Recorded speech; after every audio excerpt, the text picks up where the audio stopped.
Salam əziz tələbələr, biz yenə bir video dərsə sizin qarşınızdayıq. Bu video dərsimizdə biz matrislərin toplanmasını öyrənəcəyik. Biz keçən dərsimizdə matrislərin vurulmasını öyrənmişdik. Ancaq orada qeyd etdik ki, matrislərin vurulmasından əvvəl matrislərin toplanması, skalerası, matrislərin çıxılması xassələri də vardır. Biz bu xassələrdən biri olan digər matrislərin toplanması xassəsini öyrənəcəyik. Mən sizinlə elmi dillə danışmayacağam. Yəni burada matrislər A matrisi bərabərdir A1, 1, A1, 2 və s. Bu kimi yazılardan istifadə etməyəcəm.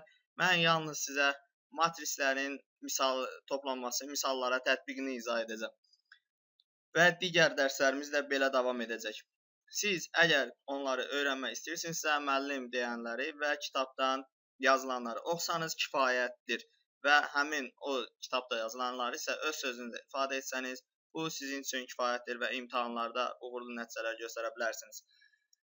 Keçək misallarımızın izahına. Burada biz bugün 2 tərtibli matrisləri və 3 tərtibli matrislərin cəmini öyrənəcəyik. Burada fikir verirsən görərsiniz ki, 2 tərtibli matrislər uyğun ədədləri rəngləmişəm. Tərtibli matrislərə isə səbrim çatmayıb. Yəni, bu üzrlü sayasınız. 2 tərtibləri öyrənsək, 3 tərtibli və s. n tərtiblər artıq bizim üçün asan olacaqdır. 2 tərtibli matrislərin cəmi. Uyğun sətir və sütunda duran ədədlərin cəmi bizə digər matris verir ki, bu da 2 matrisin cəmindən alınan matrisdir. Yəni ki, burada birinci matris, üstəgəlsin ikinci matris və alınan matris. Belə adlandıraq. Birinci matrisdə birinci sətir və birinci sütunda duran ədədlər, ikinci matrisdə birinci sətir, birinci sütunda duran ədədi toplayıb yazırıq alınan matrisdə birinci sətir, birinci sütuna. Birinci matrisin birinci sətir, ikinci sütunu ilə ikinci matrisin birinci sətir, ikinci sütununu toplayıb alınan matrisdə yazırıq birinci sətir, ikinci sütuna. Yəni uyğun sətir və sütunları toplayıb yazırıq uyğun sətir və sütun ədədinin yerinə. 6.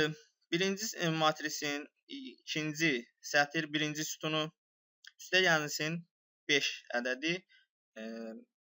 İkinci matrisin birinci sətir, ikinci sətir, birinci sütun. İkinci matrisin birinci sətir, birinci sütunu. Və alınan matrisdə onu yazırıq. İkinci sətir, birinci sütuna. Birinci matris, ikinci sətir, ikinci sütun, üstəgəlsin. İkinci matris, ikinci sətir, ikinci sütun. Və bunları toplayırıq. 8 üstəgəlsin 3 bərabərdir yazırıq. İkinci sətir, alınan matrisin ikinci sətir, ikinci sütununa.